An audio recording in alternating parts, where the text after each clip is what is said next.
기도합니다.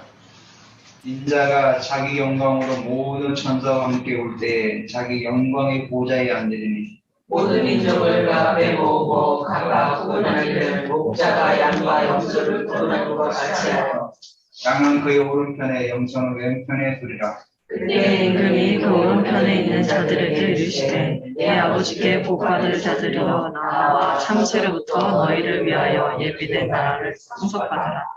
내가 줄을 때에 너희가 먹을 걸 주었고 목마를 때에 마시게 하였고 나그네되었을 때에 용접하였고 헐벗었을 때 옷을 입혔고 병들었을 때 돌보았고 옥에 갇혔을 때에 와서 보았느니라. 이에 의인들이 대답하이르되 주여 우리가 어느 때에 주께서 줄이신 것을 보고 음식을 대접하였으며 목마르신 것을 보고 마시게 하였나이까. 어느 때에 나그네 되신 것을 보고 용접하였으며 헐벗으신 것을 보고 옷 입혔나이까. 어느 때에 병드신 것이나 옥에 갇히신 것을 보고 가서 배웠나이까 하리니 임금이 대답하여 이르시되 내가 진실로 너희에게 이르노니 너희가 여기 내 형제 중에 지극히 작은 자 하나에게 하는 것이 곧 내게 하는 것이니라 하시고 또 왼편에는 자들에게 이르시되 저주를 받은 자들아 나를 떠나 마귀와 그 사자들을 위하여 예비된 영원한 불에 들어가라. 내가 줄일 때에 너희가 먹을 것을 주지 아니하였고 목마를 때에 마시게 하지 아니하였고 나그네 되었을 때 영접하지 아니하였고 늙었을 때 옷 입지 아니하였고 병들었을 때와 옥에 갔을 때 돌보지 아니하였느니라 하시니 그들도 대답하여 이르되 주여 우리가 어느 때에 주께서 줄이신 것이나 목마르신 것이나 나그네 되신 것이나 헐벗으신 것이나 병드신 것이나 옥에 갇히신 것을 보고 공경하지 아니하더이까.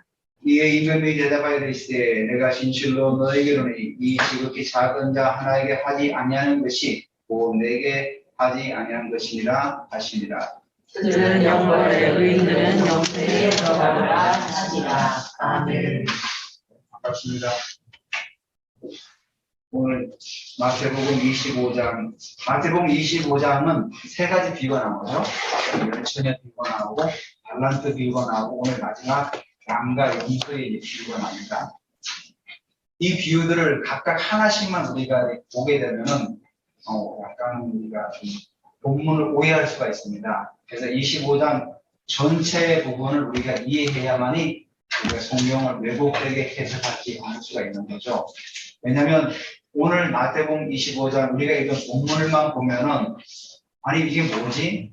우리는 오직 믿음으로 구원받는데 예수님은 그 가난한 자에게 헐벗는 자에게 그 사람들에게 하지 않는 자들을 용소라고 칭하고 그들을 영원한 불에 들어가라고. 그러면은 우리가 믿는 신앙의 교리랑은 맞지 않지 않습니까?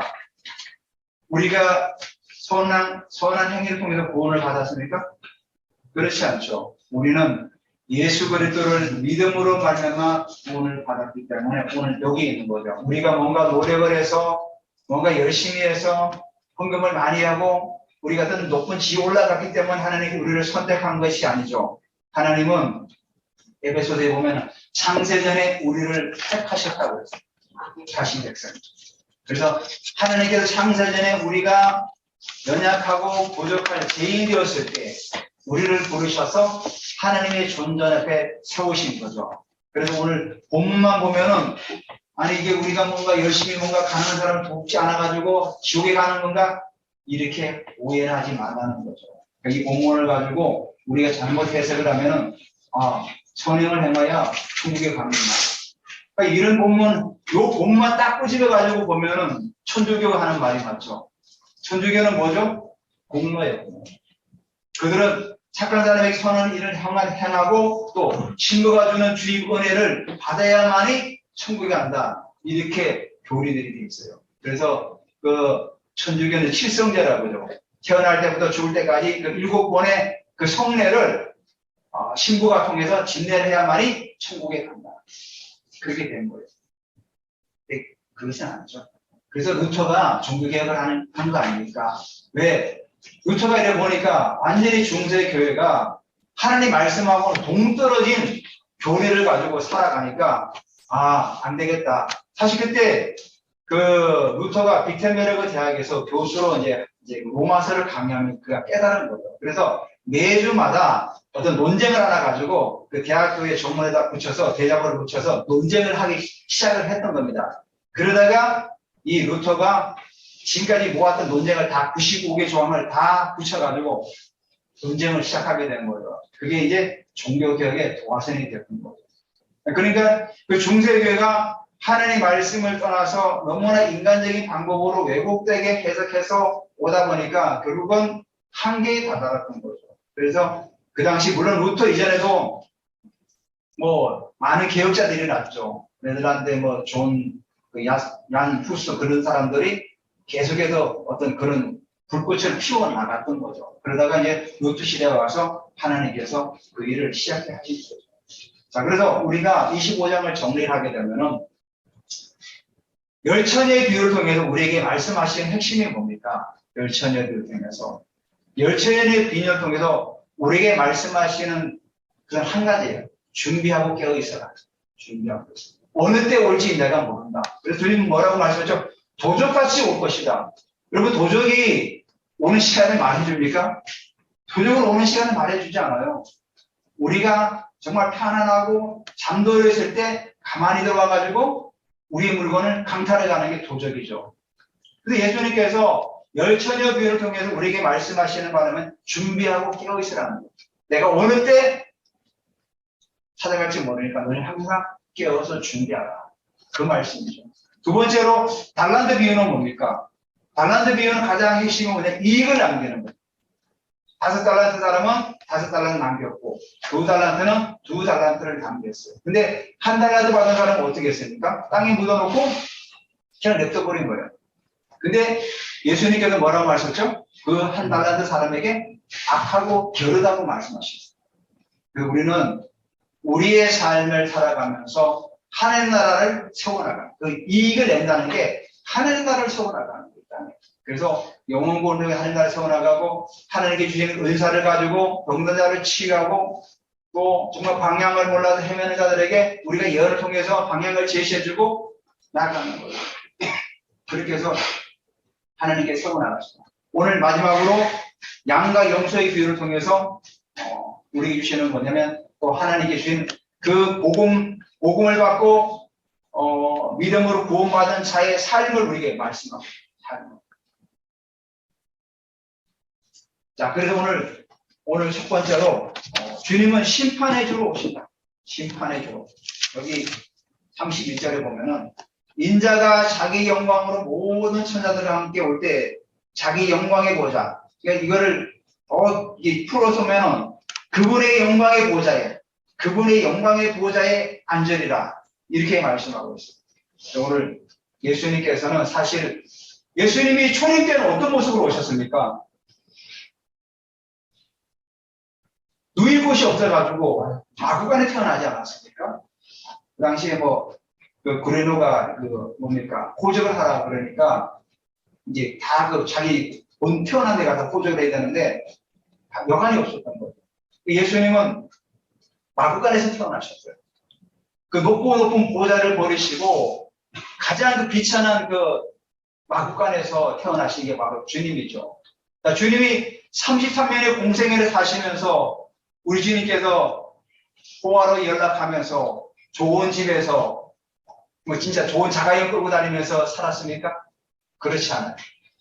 주님은 정말로 가진 어렵고 가난한 자들과 함께 살면서 그들을 먹이시고 병든 자를 치료하면서 그런 모습으로 33년의 공생애를 사셨던 거죠. 어쩌면 초라한 모습으로 정말 보잘것없는 모습으로 이사야 선지자가 말씀하고 예수님은 흠도 없고 보잘것없는 그런 모습으로 말씀하고 있잖아요. 그러면서 53장에 그분은 뭐죠? 고난의 종으로 십자가에서 못 박혀 죽는다는 그런 예언의 말씀이 있지 않습니까? 결국은 예수님께서 바리새인들과 그런 서기관들과 대장들의 시기를 통해 가지고 결국 십자가에 못 박혀 죽지 않았습니까? 물론 부활하셔 승천하셨죠. 그러니까 초림 때 오신 그 예수님은 주님의 영광을 가지고 오셨지만 그 영광을 받지 못했던 거죠. 그러니까 요한복음 1장 11절에는 이렇게 말씀하고 있습니다. 자기 땅에 오매 자기 백성이 영접하지 않았으니. 자, 주님께서 하나님께서 이스라엘 백성을 선택해가지고 그 백성을 자기 백성 삼은 거 아닙니까? 이제부터는 내가 너희의 아버지가 되고 너희는 나의 자녀가 될 것이다. 그런 언약 관계를 맺었던 백성이에요. 그래서 선민이라죠. 선택받은 민족이다. 근데 그 예수님께서 하나님께서 그 보좌에서 직접 이제 내려오신 거죠. 내려와서 그 땅에 왔는데 어떻게 했습니까? 그래서 자기 땅에 오매 그러잖아요. 자기 땅에. 그 땅이 하나님 땅이니까 그 땅에 오매 자기 백성이 하나님의 백성이 그분을 용서하지 않았다는 거예요. 그러니까 예수님께서 하늘의 그 보좌를 버리고 이 땅에 오셨지만은 그 땅의 백성들은 예수님을 용서하지 않았다. 물론 그들이 용서하지 않았기 때문에 이방인들이 예수님을 받아들여서 그래서 12절에 뭐죠? 용접하는 자 그 이름을 믿는 자에게는 하나님의 자녀되는 권세를 주셨느니라 그런 거예요. 그 자녀 권세를 받은 거예요. 내가 이스라엘 백성들을 자녀로 불렀는데 그들이 나를 용접하지 않았기 때문에 이제는 그들이 내 자녀가 아니라는 거죠. 그래서 용접하는 자는 하나님의 자녀된 권세를 우리에게 주셨다는 거예요. 그 권세가 우리에게 있는 거죠. 하나님의 자녀의 권세. 예수님께서 자기 영광으로 오셨다잖아요. 근데 그 예수님께서 오셔가지고 자기 영광을 드러냈습니까? 요한복음 7장 16절 18절에 이렇게 말씀하고 있어요. 예수께서 대답하여 이르시되 내 교훈은 내 것이 아니요 나를 보내신 이의 것이니라. 사람이 하나님의 뜻을 행하려 하면 이 교훈이 하나님께도 왔는지 내가 스스로 말함인지 알리라. 하나님께로 왔는지 내가 스스로 말하는 거지 안다는 거죠. 그래서 스스로 말하는 자는 자기 영광만 구하되 보내신 이의 영광을 구하는 자는 참되니 그 속에 불의가 없느니라. 예수님은 33년의 공생애를 사시면서 자기 영광을 드러내지 않았어요. 오직 하나님의 영광. 왜? 하나님께서 하라고 하신 것만 했기 때문에 보내신 자의 그저 뜻을 행했기 때문에 내 영광이 아니라 하나님께 영광을 불렸던 거죠. 그런데 그 당시에 유대인들과 그 바리새인들은 어떻게 살았습니까? 그들은 하나님의 영광을 드러내 살았습니까? 요한복음 12장 43절에 그들은 사람의 영광을 하나님의 영광보다 더 사랑하였더라. 그들은 뭐죠? 사람의 영광을 더 사랑했어요. 하나님 보이지 않아요. 보이지 않는 하나님과 사람에게 잘 보이려고 했던 거죠. 그래서 시장 거기에서 두 손 들고 막 기도하고 나는 금식 아니면서 얼굴 깨재재 해가지고 막 수염 기르면서 나 지금 금식하고 있어. 하나님께 영광을 돌리는 게 아니라 사람에게 영광을 받아요. 그리고 구제하는 것도 오른손이 하는 걸 왼손이 예수님은 모르게 하는데 이들은 대놓고 공공연하게 나는 이렇게 구제를 하고 있어 하는 모습을 보여줬던 거죠. 그러니까 예수님께서 그들을 향하여 7번이나 하가했다. 너희들은 정말로 구제불능이다 이 얘기죠. 바로 예수님은 뭐죠? 그 자기의 영광으로 이 땅에 오셨다. 그 영광이 뭡니까? 바로 그분의 영광으로 오셨다. 하나님의 영광. 우리가 이 땅을 살아가면서도 우리가 바로 그런 하나님의 영광을 위해 살아갈 거죠. 자기 영광을 구하는 사람이 어떤 사람입니까? 자기가 모델이라 자기가 다 생색을 내는 거예요. 한때 제가 김미진 간사 그분의 간증을 들은 적이 있어요. 이분이 이제 교회가 헌금을 하라고 이렇게 와서 목사님이 강구하는 경우가 있지 않습니까? 어떤 게 필요합니다. 그리고 이분이 헌금을 1억 이렇게 했대요. 하고는 이렇게 누명으로 해버렸대요. 무명으로. 하고는 집에 가서는 전화를 하는 거예요. 가장 친한 사람한테. 자, 사실은 오늘 목사님이 강구하신 거 내가 금방 줬어. 근데 너 절대로 말하면 안 된다. 너가 친하기 때문에 너에게만 얘기하는 거야? 이렇게 얘기해요. 그럼 그 사람이 어떡하죠? 동네방네가 다 소문을 내는 거야. 야, 그러면 어떡합니까? 김민진 강사가 만약에 다음 주에 교회로 왔어. 사람들이 어떻게 봅니까? 와, 대단해. 이럴 거 아니야. 그게 뭐죠? 자기 영광을 받는 거죠. 그러니까 그분이 나중에 그걸 회개했죠. 철저히 회개하고. 우리도 은연 중에 그렇게 살아갈 경우가 있어요. 우리 사람이다 보니까 하나님의 영광을 구하기보다는 사람의 영광을 구하며 살아가는 경우가 많아요. 왜? 하나님 보이지 않기 때문에. 사람 눈에 늘 보이니까. 그러니까 사람의 비유에 맞출 수 있는 거죠. 그래서 예수님께서는 그분의 영광을 해 사셨는데 그 당시에 그 유대 백성들, 특히 그 지도자들 것들, 종교 지도자들은 자기 영광을 해 살았다는 거예요. 자기 영광을. 그런데 예수님께서 인자가 자기 영광, 물론 주님은 영광이 있는데 올 때 자기 영광이 아니라 헬라로 정확하게 보면 그분의 영광으로 오셨다. 그분의 영광으로. 물론 그분이나 예수님이나 동일히 똑같으니까 오셔가지고 영광의 보좌에 앉는다는 거예요. 우리가 여러분 영광의 보좌에 앉는다는 의미가 뭡니까? 여기 31절에 밑에 줄에 자기 영광의 보좌에 앉는다. 그 의미가 어떤 의미입니까? 바로 심판을 말합니다. 심판. 예수님께서 마태복음 19장 28절에 이렇게 말씀하셨어요. 예수께서 이르시되 내가 진실로 너에게 이르노니 세상에 새롭게 되어 인자가 자기 영광의 보좌에 앉아에 나를 따르는 너희도 12보좌에 앉아 이스라엘 12지파를 심판한다. 영광의 보좌에 앉았다는 의미는 뭡니까? 심판을 의미합니다. 그래서 예수님을 따르면서 숭배했던 그 12제자들도 함께 그 주님의 보좌에 12보좌에 앉아가지고 바로 심판한다는 것입니다. 그래서 영광의 보좌에 앉았다는 그 의미는 뭡니까? 영광으로 오셔가지고 이제 심판하시겠다는 거예요.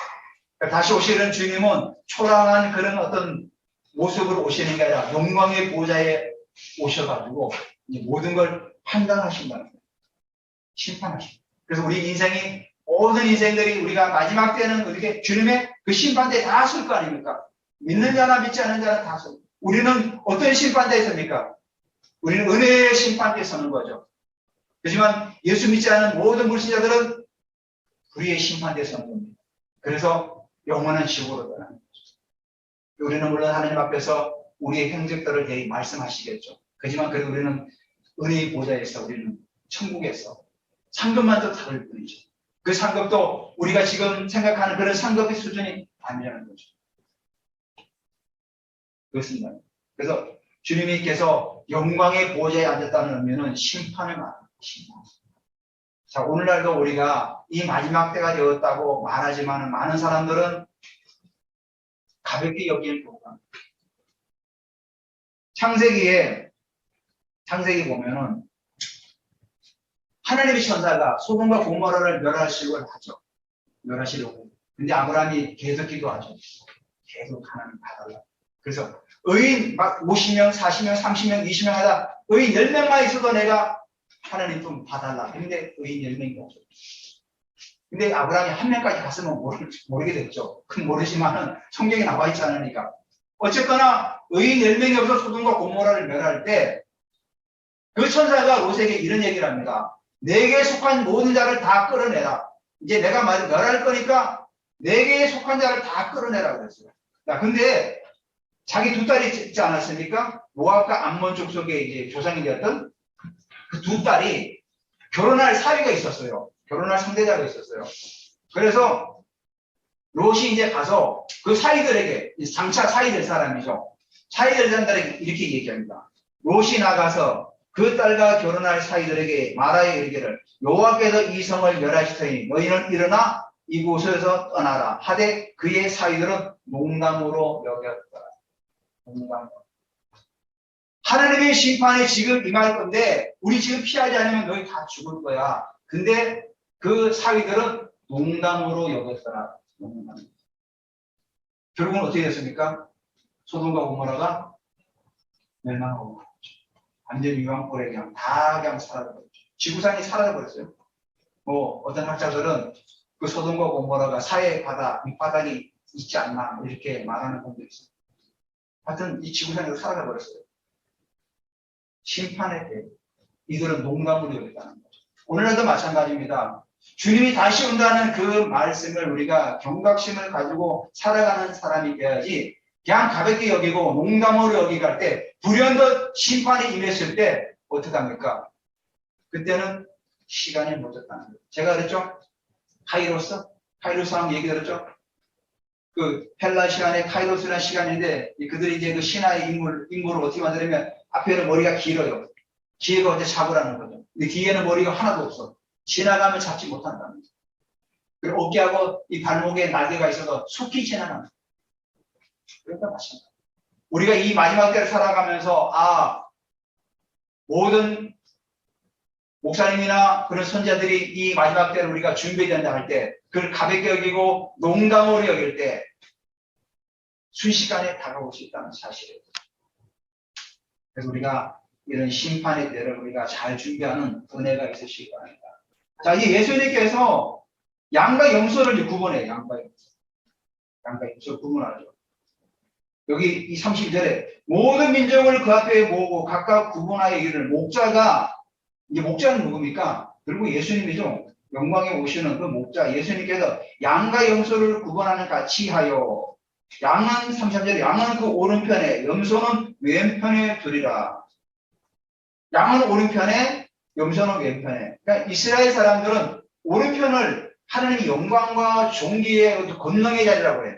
그 오른편. 근데 왼편은 저주받은 자리, 뭐 심판의 자리, 이런 의미를 가지고 있어요. 구약 성경에 보면. 그래서 항상 내 오른편에 그늘이 되시고, 그죠? 오른편. 왼편에 그늘이 아니라 내 오른편에 그늘 되시고. 그 의미가 뭐냐면은 하나님의 영광과 존귀로 나를 그늘이 되게 달라. 그런 의미를 가지고 있어요. 그래서 항상 성경에 보면 오른편은 의인의 자리, 왼편은 악인의 자리, 이렇게 구분되어 있는 거예요. 그러니까 예수님께서 오늘 말씀하시기를 양은 오른편에, 염소는 왼편에 두리라. 자, 그러면은 양이 착한 일을 해서 오른편에 갔습니까? 그 염소가 악해서 왼편에 갔습니까? 그렇지는 않아요. 이스라엘 목자들은 양을 치를 때 꼭 염소를 같이 썼거든요. 양은 여러분 알다시피 되게 눈이 어두워가지고 이게 뭐죠? 막 비탈길로 갈 수도 있어요. 근데 염소는 아주 영리해가지고 막 염소가 양들이 모여 있으면은 막 헤쳐버리고, 그리고 이 염소는 아주 길을 잘 찾아가요. 그래서 양과 염소를 같이 이제 낮에는 이렇게 풀을 뜯고 먹이고. 근데 저녁이 되면 어떡하죠? 저녁이 되면은 굉장히 춥잖아요. 그 팔레스타인 지역이. 이 염소는 되게 추위를 많이 타요. 그래서 염소는 따뜻한 곳으로 보내고, 양은 털이 많아가지고 따뜻하기 때문에 양은 또 이쪽으로 보내고. 양도 뭐 따뜻하게 보면 양은 뭐 사실은 안 좋거든요. 그래서 밤 되면 구분을 하는 거죠. 그러니까 이 의미는 양이 선하고 염소가 악하다 그런 의미가 아니라 어떤 거죠? 구원과 심판을 구분하는 그런 거죠. 구원과 심판을.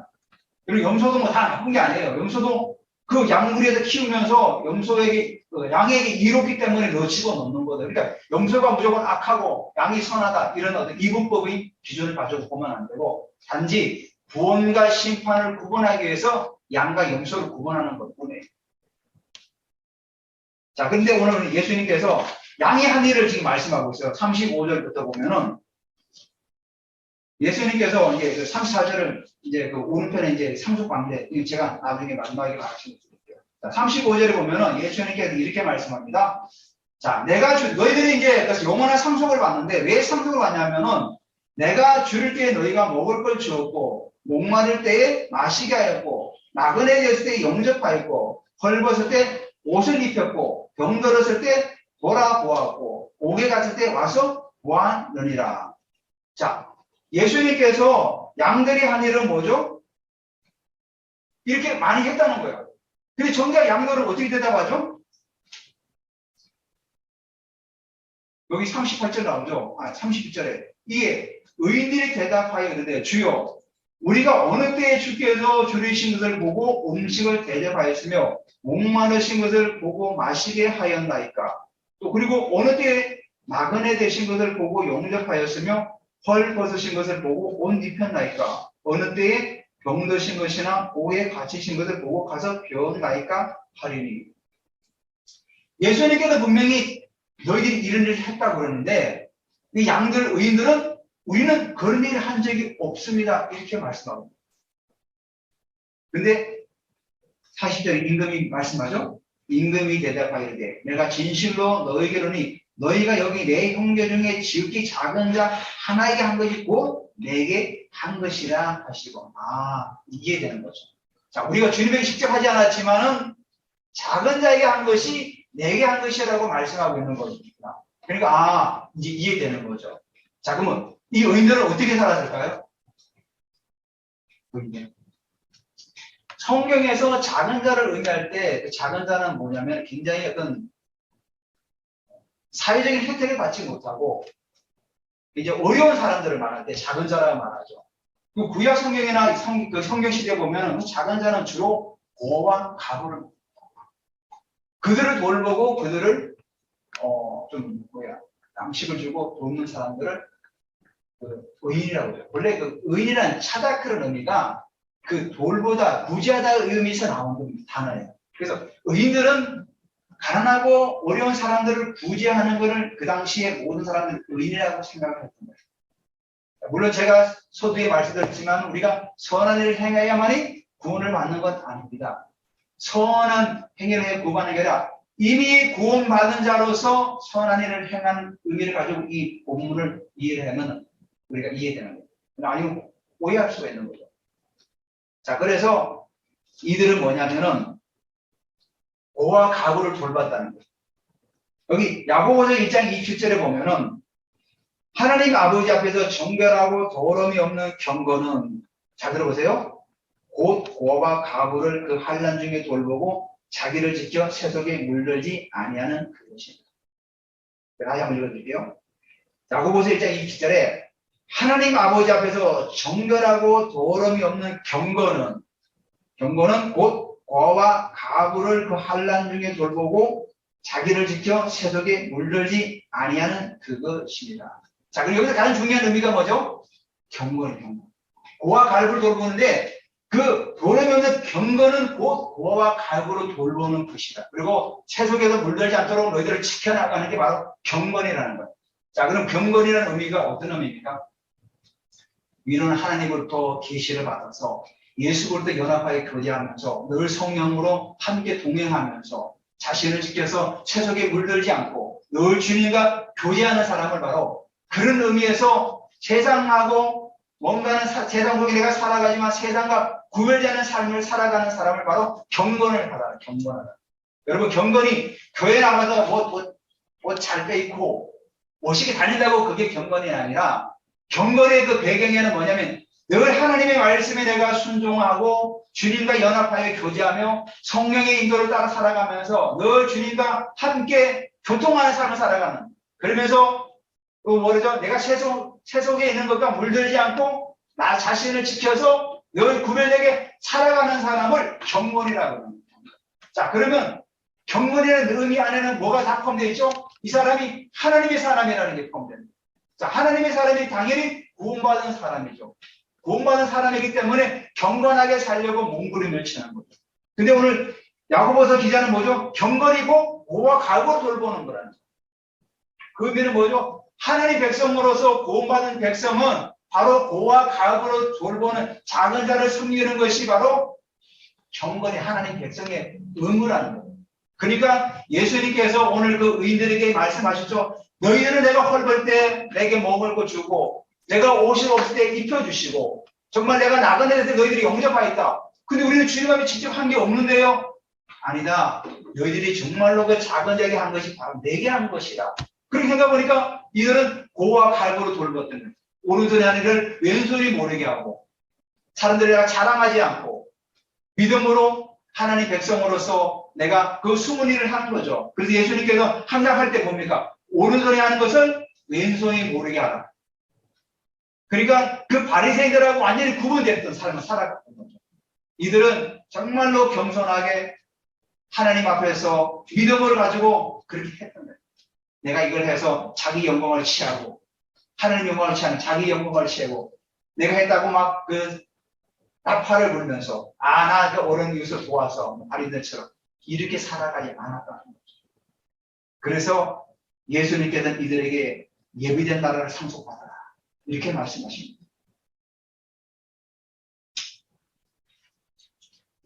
자, 그러면 영소가 아니라 뭡니까? 영소가.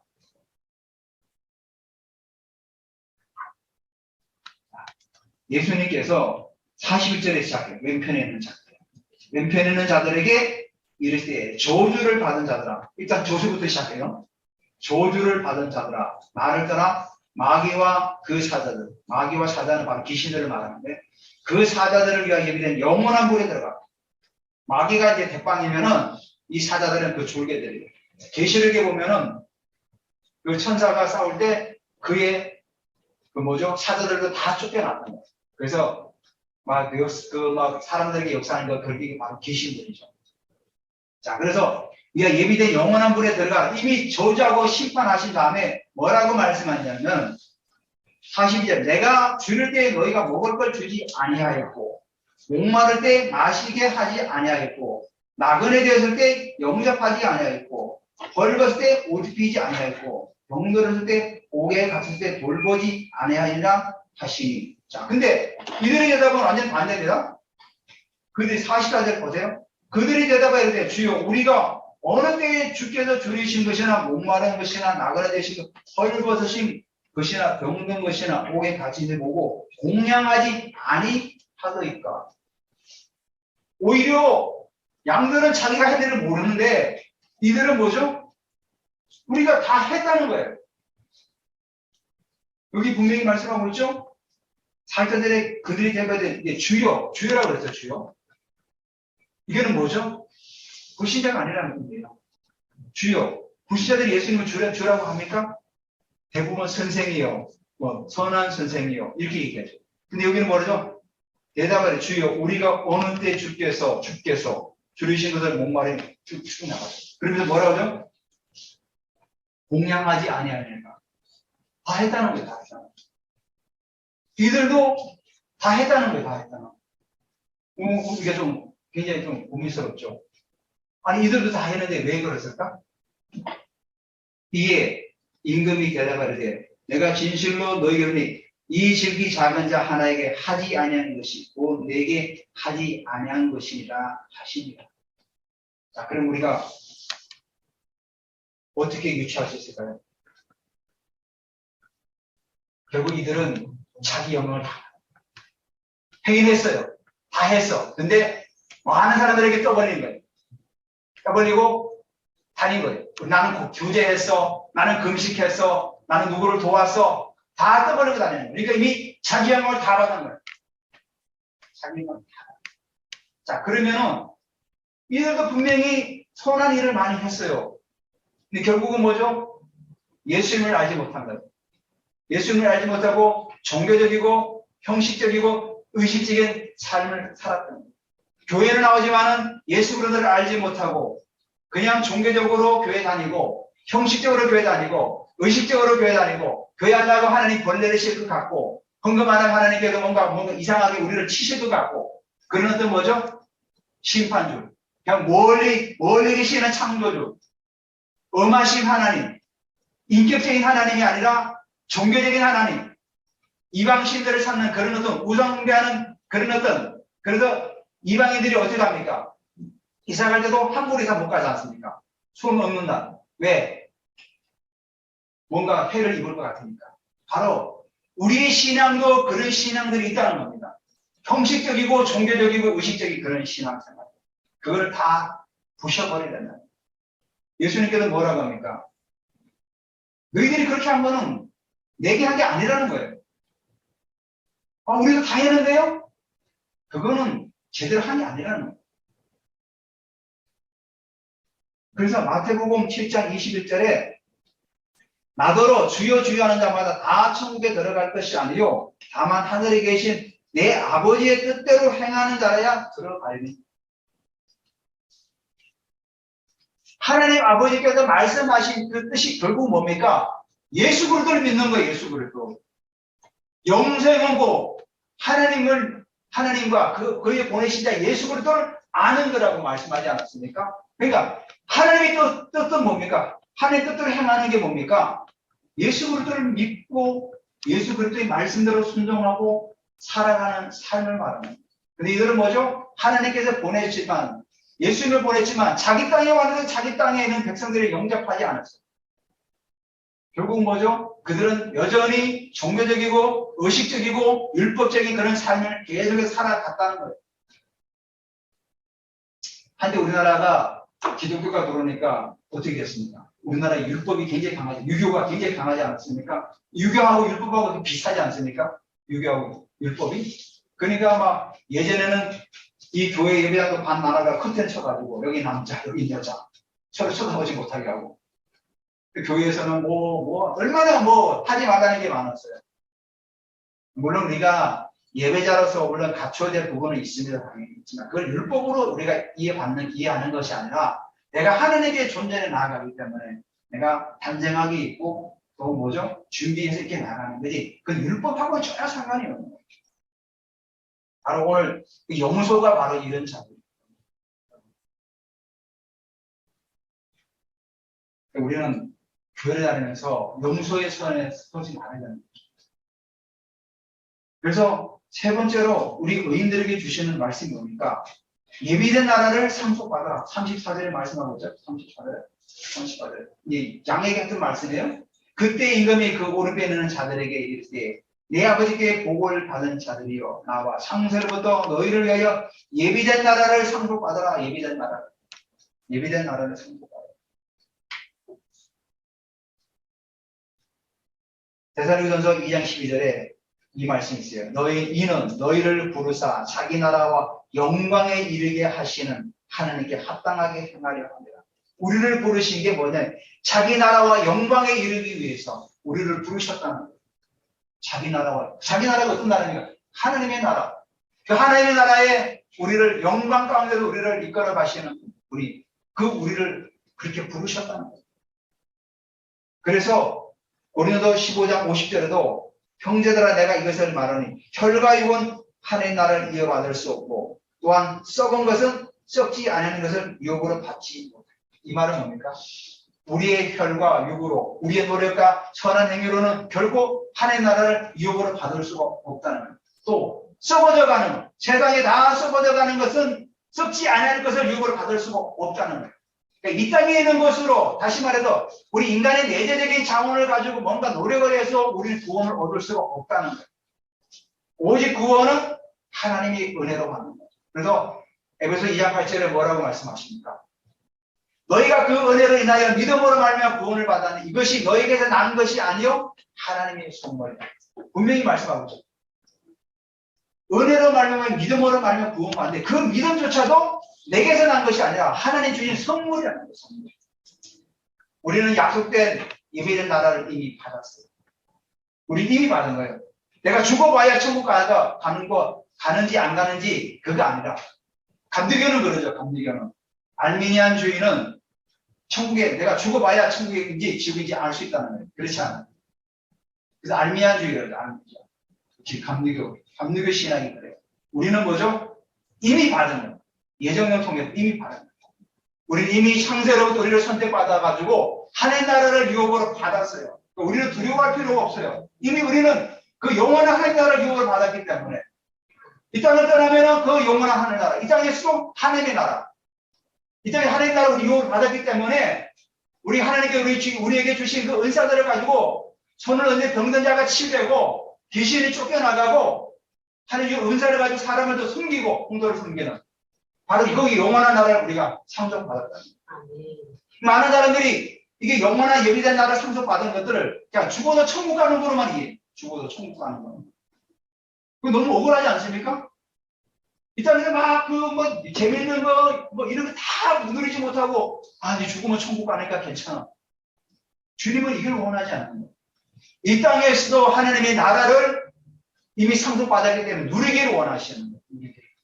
이 땅에서 하나님의 나라를 누리시기 바랍니다. 죽어서만 하나님 나라를 누리는 것이 아니라 이 땅에서 하나님 나라를 그 하나님 나라를 누리는 방법이 뭡니까? 우리가 주님의 임재 가운데서 하나님께 얘기합니다. 주님이 주시는 그 은혜로 말미암아 내 영이 살아나고 내 육체가 살아나고 내 영혼이 잘 돼야 내 봉사가 강건해지지 않습니까? 다 많은 사람들이 자기 육체만으로 해서 열심히 가꾸지 않습니까? 요즘 얼마나 필라테스 이런 게 얼마나 많아요. 성령학원 사람 몸에 좋은 건 얼마나 많이 발달됐습니까? 지금 우리나라가 그죠? 인터넷도 초고속으로 세계에서 가장 많은 인터넷에다 사람이 살아가기에는 정말로 좋은 게 많이 있죠. 얼마나 외모를 바꿔요. 사람들이 몸짱 만드니 얼짱 만들어가지고 성령 소설하고 그게 잘못됐다는 게 아니라 우리 신앙에는 그것보다도 내 내면을 다 바꾸는 게 중요하고 그래야 하나님의 그 나라의 깊은 의미를 깨닫고 우리가 예배 드릴 때 그 주님의 그 임재 가운데서 예배 드리고 주님 앞에서 우리가 또 기도할 때 주님의 그 깊은 또 뭐죠? 성령의 임재 속에서 들어가서 기도할 때 하나님 주시는 그 하나님 은혜가 우리에게 막 밀려오는 거예요. 그럴 때 내 영이 살아날 때 내 육체가 강건해지는 겁니다. 내 육체가 강건해지는 거예요. 많은 사람들이 그걸 모르니까 자꾸 육체만 가꾸려고 내부만 가꾸려고 막 하는데 그럼 우리가 믿음의 사람은 영원한 나라를 상속받았기 때문에 우리의 내면을 갖고 제가 아까 말씀드린 경건한 그런 어떤 삶을 살아갈 때 오히려 그게 더 행복한 겁니다. 세상의 물질 썩어져 가는 것들은 아무리 우리가 그걸 채우려고 채워도 결국은 채울 수 없는 우리 포기해지는 거예요. 우리 영혼을 만족시키는 건 결국 뭐냐면은 하나님 말씀으로 말미암아 우리 영이 새로워지고 그 주님의 임재 가운데서 예배를 드리는 그런 부분이 우리에게 필요합니다.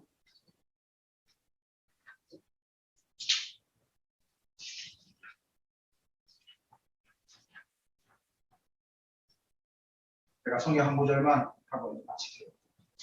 고린도서 4장 18절에 바울은 이렇게 얘기했어요. 우리가 주목하는 것은 보이는 것이 아니요 보이지 않는 것이 보이는 것은 잠깐이요 보이지 않는 것은 영원하다.